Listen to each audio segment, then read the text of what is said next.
एरवी भंपक महाराजांवर आणि देवकार्यासाठी लाखो उधळणारे लोक शेतकऱ्यांसाठी हात आखडता का घेतात असा उद्विग्न सवाल भैयूजी महाराज यांनी विचारलाय। समाजकार्यातून निवृत्त झाल्यावर अनेक पैलूंविषयी एबीपी माझाला त्यांनी मुलाखत दिली आहे। माझ्या समाजकार्याच्या आर्थिक मर्यादा संपलेल्या आहेत, मी आता कर्जबाजारी झालोय अशीही खंत त्यांनी बोलून दाखवली।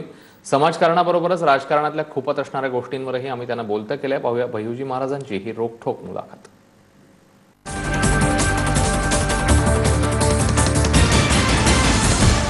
राष्ट्रसंत भैयूजी महाराज यांच्यावर 8 मेला तब्बल 3 वेळा जीवघेणे हल्ले झाले। या हल्ल्यानंतर सबंध महाराष्ट्रात किंवा देशातल्या भैयूजी महाराजांच्या अनुयायांमध्ये एक फार मोठा प्रश्न होता की नेमकं त्या दिवशी झालं काय। आता माझ्यासोबत भैयूजी महाराज आहेत। खरं तर त्यांची प्रकृती खराब असतानाही त्यांनी वेळ दिला, महाराज धन्यवाद याबद्दल। परंतु सगळ्या लोकांना एक प्रश्न आहे की एक असं व्यक्तिमत्व आपण की जे निर्विवाद आहे, राजकीय आहे, कुठल्याही एका पठडीत अडकलेलं नाही, कुठलेही विशेष तुमचे कोणी हितशत्रू नाही, आणि अशा परिस्थितीत इतकं काय घडलं त्या दिवशी नेमकं? नाही, खरं म्हटलं तर माझ्यासाठी पण ही आश्चर्यजनक आणि धक्का देणारी घटना आहे। सगळ्यात पहिले मी आपल्याला सांगत इच्छितो की माझा कोणी व्यक्तिगत शत्रू नाही, आणि कुठल्याही जाती व्यवस्थेमध्ये पण माझा कुठला काही शत्रू नाही। की अगर आपण जर ठरवलं की आपला एखादा समाज किंवा ह्या सगळ्या गोष्टींच्या पलीकडचे सगळ्या गोष्टी आहेत। सर्व समाजात माझे खूप चांगले संबंध आहेत, सर्व विचारसरणीच्या लोकांशी माझे चांगले संबंध आहे। मला आश्चर्य या गोष्टीचं आहे की कुठल्या विचारसरणीचा पण माझा विरोध नाही आहे, कुठल्या समाजाचाही विरोध नाही आहे, कुठल्या गोष्टीमध्ये आम्ही नसतो पण। परत असंही नाही की कुठले ब्रँडिंग करत आपण कुठल्या इमेज बिल्डिंगच्या भानगडीत पडतोय। आमचा उद्देश एवढाच जीवनाचा आहे की धर्मव्यवस्थेचा चांगल्या रीतीने उपयोग करायचा आणि सामाजिक परिवर्तन घडवून आणायचं। आणि त्याच्यामध्ये एक जर आपण प्रॅक्टिकली जरी बघितलं तरी खूप पब्लिसिटी जरी त्याची नाही मिळाली असेल तरी आम्ही समाधानी आहोत की आम्ही जे केलं। मला एक प्रश्न एकदा विचारलं होतं की तुम्ही एवढे चांगले कामं करता पण लोकांपर्यंत पोहोचत नाही। मी त्यांना ते उत्तर दिलं होतं की ज्यांच्याकडे सगळं काही आहे त्यांच्यापर्यंत आम्ही जरी नाही पोहोचत त्याचं दुःख नाही आहे, आम्हाला त्या गोष्टीचं समाधान आहे की ज्यांना आमची गरज आहे आम्ही त्यांच्यापर्यंत पोहोचतो। तर आमची भूमिका फार स्पष्ट आहे आणि ही भूमिका ठेवूनच पुढे वाटचाल चालणार आहे। मग त्या दिवशी 3 वेळा आपल्यावर हल्ला करण्याचा प्रयत्न झाला, काय घडलं होतं त्या दिवशी? नाही, काही जे एक स्पष्ट, मी फार स्पष्ट पद्धतीने आपल्याला बोलतो की रांजणगाव तिथे जी घटना घडली त्या घटनामध्ये जे कोणी म्हणजे मुलं सापडली, पोलिसांनी कारवाई केली आणि पोलिसांनी कारवाई करताना ते मुलं परवाच्या दिवशी माझ्या समोर उपस्थित झालीत जामीन मिळाल्यानंतर। त्या मुलांना मी माफ पण केलंय, स्पष्टपणे माफ केलेलं आहे आणि हे सांगितलं की आता तुम्हाला 3-4 महिने आमच्यासोबत कार्य करावं लागेल, म्हणजे सामाजिक कार्य करावं लागेल। त्यांनी चूक कबूल केली, त्यांनी माफी मागितली आणि कसं आहे समाजामध्ये या सगळ्या गोष्टी चालत असतात तर माफ करावं लागतं आणि करायलाच पाहिजे, कारण समाजामध्ये दुराव निर्माण करून चालत नाही। आणि इतके दिवस मी कधी कोणाला कुठल्याही विषयावर का बोललो नाही, कारण कसं आहे की तर्क कुतर्क आणि ह्या सगळ्या गोष्टी आपण सगळं एक्सपिरियन्स करतो, सगळे अनुभव करतो। आपल्याला कुठल्या गोष्टीचं भांडवल तयार करायचं, कुठली न्यूज तयार करायची, कुठल्या गोष्टीचं स्टंट तयार करायचं हे मला करायचं नव्हतं। मला समाजामध्ये दुराव निर्माण करायचं नव्हतं आणि म्हणून मला आत्ता पण मी का जास्त बोलत नाही आहे, कारण पोलीस त्यांचं कार्य करतात आहे, नीट रीतीने करतात आहे। मी समाधानी आहे की ज्या पद्धतीने मनमाड पोलिसांनी किंवा नाशिक पोलिसांनी ज्या पद्धतीने पावलं उचललेत ते योग्य रीतीने उचललेत। आणि दुसरी गोष्ट जे काही आपले इव्हन पुण्याच्या जे पोलिसांनी जे कार्य केलं, बाकींनी पण म्हणजे ज्या पद्धतीने कार्य केलेलं ते योग्य रीतीने केलं। जर बघितलं तर तपास योग्य रीतीने चालू आहे, म्हणून मी आता सध्या काही बोलून आणि त्यांच्या तपासाला मी डिस्टर्ब करायचं ह्याच्यात नाही आहे। पण एवढं मात्र नक्की आहे की माझा कुठलाही व्यक्तिगत किंवा कुठल्याही स्तरावर कोणी शत्रू नाही। गुरुजी, एक जर गेल्या काही दिवसातली आपली जी स्टेटमेंट बघितली तर आपण उज्जैनमध्ये जो कुंभमेळा होतोय त्याच्याबद्दल आपण फार प्रखरतेने काही मतं मांडलेली होती. धर्माचा जो काही बाजार मांडला काही लोकांनी त्याच्याबद्दल आपण फार परखडपणे बोलत होतात. आणि मग या हल्ल्याचा आणि त्याचा काही संबंध आहे का? कारण निश्चितपणे ज्या घटनाक्रम बघतो आपण तो संशयास्पद आहे. तुमची स्टेटमेंट मागच्या काही महिन्यातली जी आहे ती आक्रमक आहेत. भय्यू महाराज कधी नव्हे ते इतके आक्रमक पाहायला मिळाले होते. नाही, आक्रमक होण्याचं माझं फार साधं कारण आहे की एकीकडे धर्माच्या नावाने कोट्यवधी रुपये, अजूनही बोलतोय मी, अरबो रुपये गोळा होतात. तुम्ही कुठलंही धार्मिक आयोजन घ्या, धार्मिक कार्यक्रम घडवून आणा, कुठलाही सामाजिक कार्य म्हणजे सामाजिक कार्यासाठी तुम्हाला 2 रुपये कोणी द्यायला तयार नाही. पण तुम्ही जर धार्मिक कार्यासाठी जर तुम्ही मदत मागायला गेले तर हजारो लाखो कोट्यवधी रुपये खर्च करतात. माझं असं म्हणणं आहे की धर्म आहे काय? धर्म म्हणजे म्हणजे युगातली व्यवस्था, प्रवृत्ती, मानसिकताला ओळखून प्रतिकूलतेपासून अनुकूलतेचा विचार निर्माण करणारी प्रक्रिया म्हणजे हा धर्म आहे. जीवन जगण्याची आदर्श आचारसंहिता धर्म आहे. एकीकडं आपण धर्माच्या नावाने कोट्यवधी रुपये उधळतोय आणि दुसरीकडं धर्म म्हणजे नेमकं कशासाठी असायला पाहिजे? धर्म जर मानवता आहे, माणुसकी आहे, तर मग तुमची माणुसकी कुठे जाते की जेव्हा गरीब शेतकरी हालाकी परिस्थितीमध्ये कोणी जर म्हणत असेल की आत्महत्या करत नाही तर मी पैज लावतो की म्हणजे आत्महत्या करतात आहे, शेतकरी आत्महत्या करतात आहे, पशुधनची परिस्थिती वाईट आहे. चला सगळं जाऊ द्या, पण आपला पाण्याचा प्रश्न आहे. काय पाण्याचा प्रश्न हा भिक्षक नाही आहे का? जर सर्व महाराजांनी ठरवलं की आम्हाला पाण्याचा प्रश्न सोडवायचा आहे मराठवाड्यातला, तर सोडू शकतात की नाही? मग 50 कोटीचं टेंट लावायचं, 25 कोटीचं टेंट लावायचं. माझं असं म्हणणं होतं, तुम्ही धर्म, आस्था, श्रद्धा, आम्ही पण धार्मिक व्यक्ती आहोत, आम्ही पण ईश्वराला मानणारे व्यक्ती आहोत. पण आमचं कसं म्हणणं आहे की शेवटी ईश्वर जर प्रत्येक माणसामध्ये, प्रत्येक जीव तत्वामध्ये आहे, तर आपण ते ईश्वरला त्याच्यामध्ये का नाही बघून राहिलो? तो ईश्वर उपाशी मरतोय आणि इथे 50 कोटीचा आपण टेंट लावलाय, 25 कोटीचा टेंट लावलाय. ह्या कोटीचे लावा ना, 20 कोटीचं लावा, पण 5 कोटी तिकडे खर्च करून टाका, वर्षभराचं राशन भरून टाका, छोट्या छोट्या गोष्टी करा. उज्जैनच्या कुंभमेळ्याच्या पार्श्वभूमीवर ही ज्या पद्धतीची मतं मांडत होती मी 13 एप्रिल पासून हे मतं स्पष्टपणे मांडतोय हे की जेव्हा मी मराठवाड्याची, बुंदेलखंडची परिस्थिती पाहतोय, कारण आम्ही फिरतोय, एक एक गाव, तुम्ही मला नाव विचारा, मी माणसं सांगतो. आज आम्ही साधारण शेतकरी कुटुंबातून आल्यानंतर कुठलाही चमत्कार, आडंबर न करता, सांगावं कोणी कुठली पोथी छापली असेल आमची की आम्ही चमत्कार केलेत की आडंबर केलेत, कुठलाही वक्तेपणाच तुमच्या हल्ल्याचं कारण आहे का? काय आता त्याचं कारण आपण काही सांगू शकत नाही. पण माझं स्पष्ट म्हणणं आहे की बघा ना, आपण की ज्या पद्धतीने आज जर आम्ही शेतकरी कुटुंबातून आल्यानंतर आम्ही 800 गावांमध्ये प्रॅक्टिकली आमच्याकडे डाटा आहे, जमीन सुधारण्याचं काम करू शकतो. 153 गावाचं जमीन सुधारण्याचं काम सुरू करतोय आपण आत्ता, म्हणजे सुरू झालेलंच आहे ऑलरेडी. बीड जिल्ह्यामध्ये जवळपास 50,000च्या वर आपण जर बियाणे वाटप केलेत, 15 लाख स्कॉलरशिप्स आहेत, प्लांटेशन्स आहेत, मुलींचे म्हणजे निर्धन मुलींचे लग्न आहे, प्रत्येकाला मदत, म्हणजे जर आपण प्रत्येक शेतकरी कुटुंबांच्या इथे किराणा पोहोचवला की नाही, आम्ही, तुम्ही स्वतः जाऊन तपासणी करा वर्षभर. आम्ही पण त्याचं कसं आहे, आम्ही त्याचं ब्रँडिंग नाही केलं, आम्ही त्याच्यासाठी आम्ही काय फारसे इव्हेंट्स नाही लावले, आम्ही त्यांच्या घरी पाठवून दिले. अरे पहिलेच ते उपाशी, कुठे त्यांना आणायला, म्हणजे त्यांच्याकडे पैसे असतील यायला किराणा, जर किराणा घ्यायला पैसे असते, म्हणजे यायला पैसे असते त्यांच्याकडे, तर किराणाच घेतला असता ना त्यांनी, समजायला पाहिजे. पशुपक्षींचे होद बनवणं. तर आमचं फार सिंपल प्रिन्सिपल आहे की समाजासमोर काय आव्हान आहेत, राष्ट्रासमोर काय आव्हान आहेत आणि माणुसकीच्या समोर काय आव्हान आहेत, त्या आव्हानांना वैचारिक आणि कृतीतून उत्तर देणं हे महत्वाचा विषय आहे. आपल्याला संविधानाचा पण तेवढंच सन्मान करायचंय आणि धर्माला पण त्याच पद्धतीने, म्हणजे त्याच रूपरेषेप्रमाणे आचरणमध्ये आणायचंय.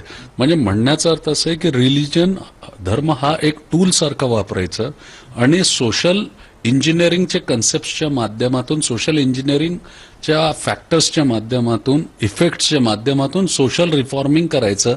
आणि त्या सोशल रिफॉर्मिंगमध्ये मग पारधी, जे गुन्हेगार सुटलेले आहेत त्यांची पुनर्स्थापना असेल, मग पारधी समाजाचा असेल, तृतीयपंथीचा प्रश्न असेल, मग देवदाशांचा प्रश्न असेल, मग अल्पभूधारक शेतकऱ्यांचा असेल, जिरायती शेतीचा प्रश्न असेल, हे सर्व प्रश्नांचे नीटपणे उत्तर द्यायला पाहिजे. माझं असं म्हणणं आहे की महाराज लोकांमध्ये सोशल वर्कची कॉम्पिटिशन व्हायला पाहिजे. म्हणजे तुम्ही एवढी सगळी भली मोठी यादी मला सांगितली, जी खरं तर सगळ्यांना माहिती आहे आपल्या सामाजिक कामाची, पण ही वेळ नव्हती निवृत्तीची. तुम्ही गेल्या महिन्यात अचानकच सामाजिक कामातून निवृत्ती घेण्याचं जाहीर केलं. काय कारण आहे याच्या मागे? कारण असं वाटतं की तुम्ही ते फार फ्रस्ट्रेशन मध्ये त्या दिवशी ती प्रतिक्रिया दिलेली होती आणि त्याच्यामुळे ती अनपेक्षित होती. काय नेमकं याच्या मागचं? नाही, मी फ्रस्ट्रेट होत नाही, कधी डिप्रेसिव्ह होत नाही. त्याचं कारण कसं आहे, हे बाजारवादीची मानसिकता आहे. आणि आता कसं आहे की आपल्याला समोसे आणि चटणी विकल्या जात नाही, आपल्याला चौकी लावून झप्प्या घेता येत नाही. म्हणजे उघडपणे आपल्याला सांगतो काय, मी तर या सर्व लोकांना पत्रही टाकलेले आहेत. एक कार्यक्रम येतो, यस आय कॅन चेंज. तर मी त्यांना सांगितलं की इफ यू कॅन चेंज. मी असं बघितलं आणि सगळ्यांचे तुमच्या शिष्यांचे अनुभव बघितले आम्ही टीव्हीवर की तुम्ही खरोच लाल किताबच्या माध्यमातून तुम्ही सगळे परिवर्तन घडून आणताय. तर मराठवाड्यामध्ये आमचे गरीब शेतकरी बंधू जे आहे आत्महत्या करतात आहेत, त्यांच्या मुलांचे फार मोठे प्रश्न आहे, शिक्षणाचा प्रश्न आहे, वयस्कर लोकांना आरोग्याचा प्रश्न आहे. तर त्यांचा पण लाल किताब अमृतच्या माध्यमातून चेंज करून टाका. काय है ना, थोडी कृपा तिकडे पण येऊ दे. काय थोडी कृपा या शेतकऱ्यांवर पण येऊ दे. थोडी कृपा जरा मराठवाड्याचं जलसंकट आहे, विदर्भात अडचणी आहेत, तिथे येऊ दे, बुंदेलखंडवर येऊ दे. काय आणि जर देवी राणीची एवढी मोठी कृपा होत असेल तर गावखेड्यांमध्ये पण लावायला पाहिजे. माझं असं म्हणणं आहे की सगळं धर्म हा मोठ्या शहरामध्येच का येऊन बसलाय, ग्रामीण भागात हे धर्म जायला तयार का नाहीये? तर ते निवृत्तीचा प्रश्न, माझा म्हणण्याचा अर्थ असं होतं की कंटाळा काय होतं की ह्या सगळ्या भंपकगिरीला लोक वाटेल तसे पैसे खर्च करतात, उधळतात. काय आणि एखाद्या गरीब मुलीचं शिक्षण द्यायचं असेल तर ह्यांच्या खिशातून पैसे निघत नाही. हो, तुम्ही प्रॅक्टिकल अनुभव करून बघा. एक छोटासा अनुभव सांगतो. माझ्याकडे लोक यायचे, नारियल, हार, फूल, तुरे बुरे सगळे अशा बराच काही काही घेऊन. एक दिवस मी म्हटलं एक सगळं जोडलं, याचा काय उपयोग आहे म्हटलं. काढून टाकल्यानंतर कोणी बघत सुद्धा नाही त्या सगळ्या गोष्टीला. ठीक आहे, आस्थेचा स्वरूप असतो, त्याला मी धक्का लावत नाही, कोणाच्या भावनेला आयात करत नाही. पण मी जोडलं, म्हटलं हे सगळं बंद करा. म्हटलं हे सगळं खर्च मुलांच्या शिक्षणासाठी करू. प्रॅक्टिकल गोष्ट सांगतो, लोकांनी हारफुल, नारियल, तुरे सगळं बंद करून टाकलं. महाराजांना नाही पाहिजे, पण एकही मुलाला शिक्षण देण्यासाठी छात्रवृत्ती पण नाही दिली. तर हे आपल्या देशातली मानसिकता आहे. काय मानसिक गुलामिकतेची एवढी सवय आहे की धर्माच्या वेगळ्या नावानी किंवा धर्माच्या म्हणजे असे मॉड्यूल्स तयार करून एक्सप्लॉयटेशन हा म्हणजे एक्सप्लॉयटेशन करणं हा आजकाल नवीन पद्धतीने चालू आहे. तर त्यामुळे काय होतं की पहिले आपली परिस्थिती तर सुधारली नाही. पहिले आपण अशिक्षित राहून गुलाम होतो. आज आपण आकर्षणच्या वलयामध्ये बांधून आणि गुलाम केलं जातं. तर मी म्हटलं चला आपण हे सगळं बोलून बघू. किमान तरी जर समाजाच्या डोळे जर उघडले माझे या त्यागनी किंवा माझे या सोडण्यानी, तर समाजाचे डोळे जर उघडले आणि समाज जर म्हणजे खरं समजायला लागलं की खरा धर्म काय आहे. हर नर में नारायण है और प्रत्येक दरिद्र नारायण की सेवा म्हणजे धर्म आहे हा समजायला लागला.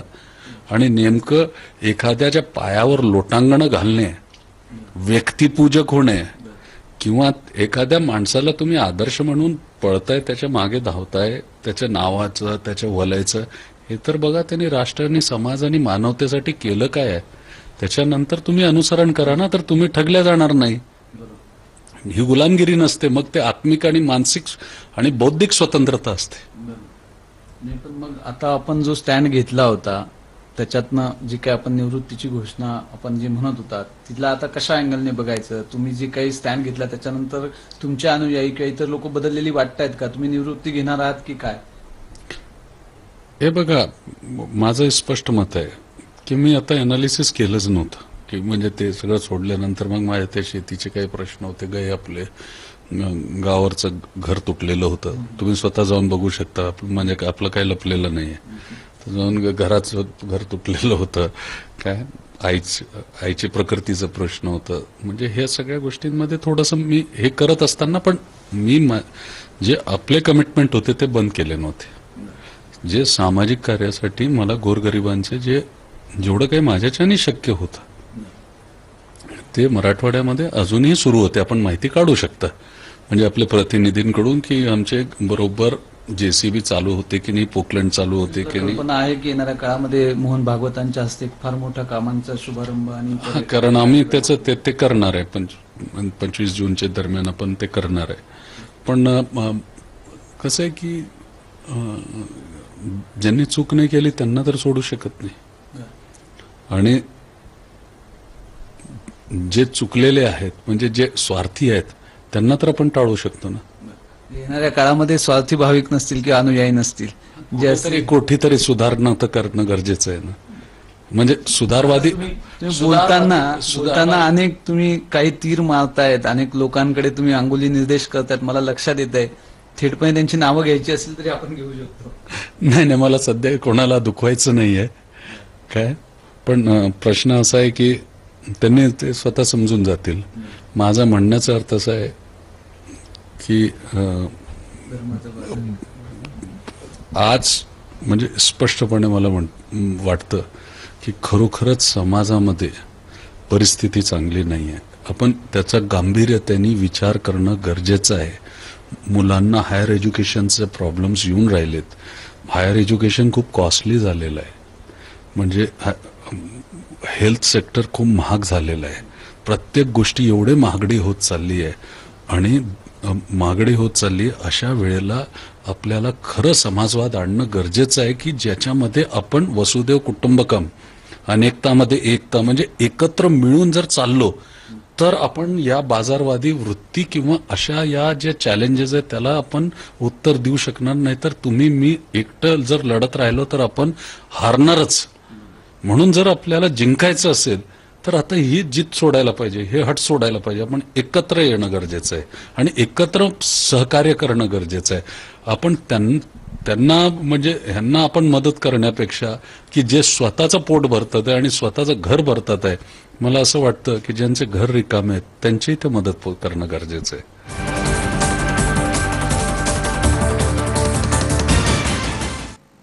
या ठिकाणी बुलेटिनमध्ये एक छोटासा ब्रेक घेतो आणि ब्रेक नंतर भैयूजी महाराजांबरोबर आणखी काही मुद्द्यांवर चर्चा करणार आहोत. पाहत राहा ABP माझा.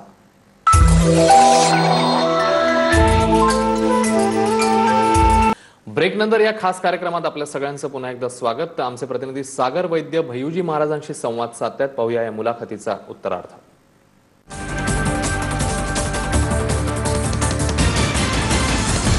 आध्यात्मिक याच्यातनं थोडंसं पॉलिटिकल याच्याकडे वळतो.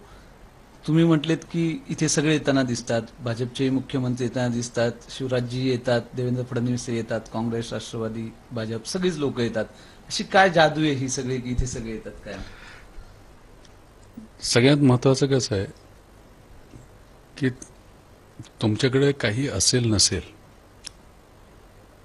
हे सगळे आपले म्हणजे चर्चेचा किंवा तर्कवितर्कचा विषय. पण माणूस म्हणून तुम्ही कसं आहे हे समोरच्या व्यक्ती बघतात.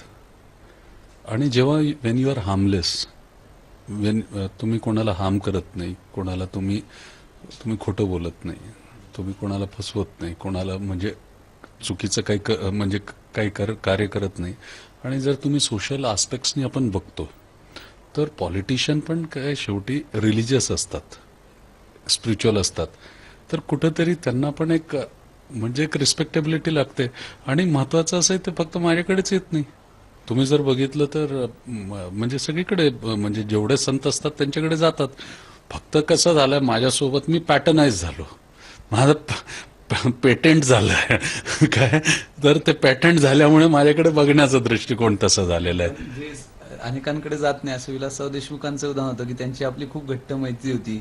आता ते नाहीयेत. तर असं काही वेळेस असं उणीव वाटते का या सगळ्या जे काही वातावरण आणि आजूबाजूला? विलासरावजी झालेत, मुंडे साहेब झालेत, यांची उणीव मला जाणवते. कारण ते मस्त व्यक्ती होते, म्हणजे एकदम राजा व्यक्तिमत्व होते. म्हणजे काय अभ्यास होता, काय प्रत्येक गोष्टीचं त्यांचं आपलं एक विचारसरणी होती. मुंडे साहेब म्हणजे हे सगळे मासेसचे लिडर्स, डायरेक्ट म्हणजे कनेक्शन्स, सरळ इझिली अप्रोचेबल सगळ्यांना, म्हणजे आणि विषयाचा कुठलाही गाव असेल त्याचा नॉलेज असायचा, हे असायचा. शरद पवार साहेब झालेत, म्हणजे ग्रेट विजनटरी पर्सन, काही असेल.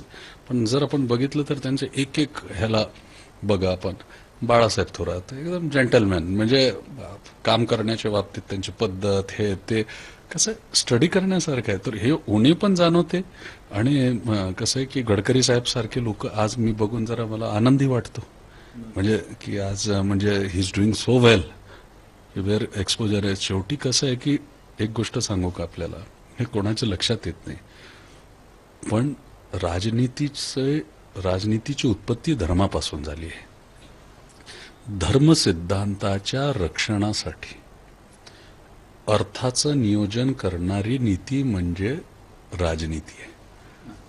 तर म्हणण्याचा अर्थ असा आहे की धर्म जर सांगत असेल चांगले विचार द्या, तर आम्ही नेहमी चांगले विचार देतो, विजन देतो, चांगल्या गोष्टीचं डिस्कशन करतो, आणि मग त्यांनी जर इम्प्लिमेंट केलं आणि एक्झिक्युशन केलं तर एक सॅटिस्फॅक्शन मिळतं. तर we can be a inspiration, आम्ही एक उत्प्रेरक सारखं कार्य करू शकतो. गुरुजी, शेवटचाच फक्त प्रश्न विचारतो की आपण निवृत्तीची घोषणा केली होती, परंतु आपण लवकरच पुन्हा एकदा नव्या दमाने सामाजिक कामात दिसणार का सगळ्यांना? बघा, सध्या तर आता हे मुलं करतात, हे सगळे योजना मी बनवून देत असतो माझ्या ह्याच्यामध्ये. पण कसं आहे की आतापर्यंत अशी काही म्हणजे काही घटना पण घडल्या नाही की परत यायला पाहिजे किंवा कुठे बाजूला जायला पाहिजे. जे चालू होतं ते चालूच आहे. म्हणजे म्हणण्याचा अर्थ असा आहे की म्हणजे त्या दिवशीपासून जे मी थांबलोय तर ते थांबलोय असं आहे. गुरुजी, पण राहून पुन्हा प्रश्न विचारा असं वाटतोय की तुमच्यावर झालेला हल्ला, तुम्ही केलेला तथाकथित धर्मगुरूंना केलेला विरोध आणि त्याची तुमची निवृत्तीची घोषणा, या तिघही घटना ज्या आहेत या राहून पुन्हा एकदा एकमेकांशी कुठे ना कुठे संबंध दाखवत आहेत. हे खरंच असं आहे का? हल्ला झाला, तुम्ही टीका केली धर्म मार्तंडांवर आणि निवृत्तीची घोषणा केली, याचं कन्क्लुजन आहे का? नाही, निवृत्तीची घोषणा करण्याचं कारण फार स्पष्ट आहे. मी आत्ताच तुम्हाला क्लिअर सांगितलं की धार्मिक कार्यावर कोट्यवधी रुपये खर्च करतात. तुम्ही एक यज्ञ लावा, एखादे कथाकथन करा, काही करा, लाखो रुपये तुम्हाला गोळा होते. तर बोलायला नाही पाहिजे, पण इथे एक उदाहरण देतो की म्हणजे एक स्पॉन्सर होता, त्यांनी 4 कोटीमध्ये पूर्ण आयोजन केलं. टोटल कथामधून 14 कोटी आले, एक्सपेक्टेड होते पूर्ण ह्याच्यातून इव्हेंटला. मग त्याच्यातून कोण किती घेणार हे सगळं खेळ मागचं आहे, मला ते काढायचं नाही आहे, मला त्याच्यात पडायचं नाही. पण कसं झालं की ॲक्च्युअलमध्ये मी परत सांगतो की इथले इंदोरचे न्यूजपेपर्सनी पण ते इन्व्हेस्टिगेट केलं. माझे लिमिटेशन्स, माझे सोर्सेस आणि माझ्या रिसोर्सेस जेवढे होते आणि कॅपॅसिटी होती ती संपायला आली होती. आता बघा, आपण एवढं लेवलवर आहोत.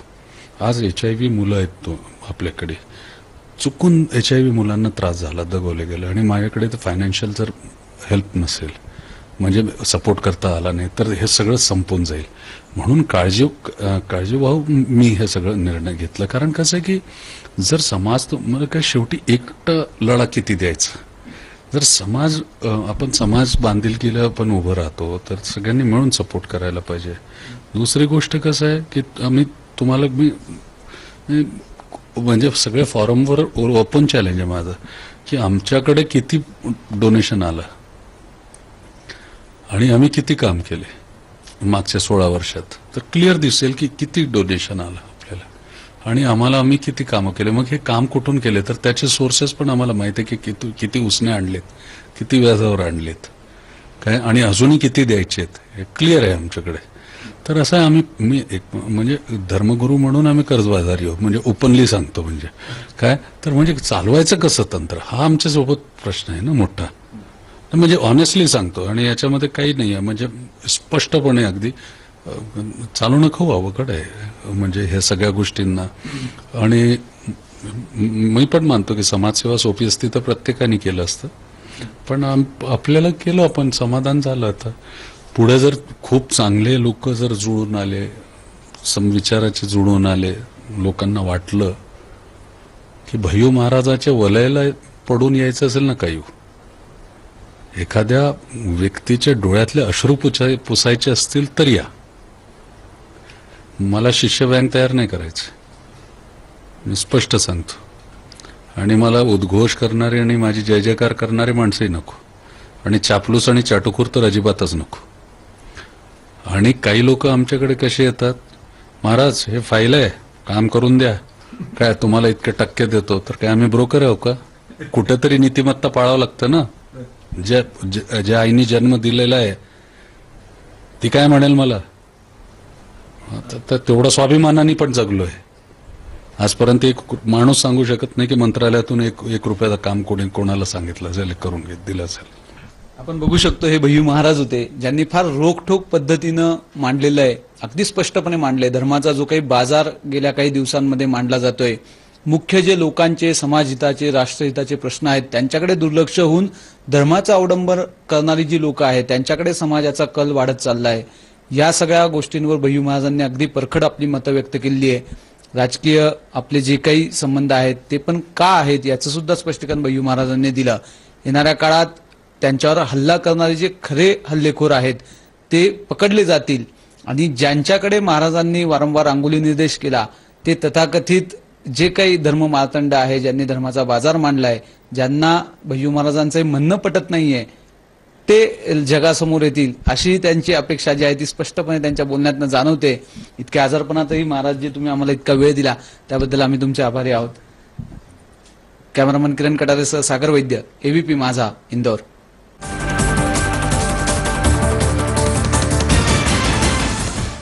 या मुलाखतीसोबतच बुलेटिनमध्ये एक छोटासा ब्रेक घेतोय. पाहत राहा एबीपी माझा.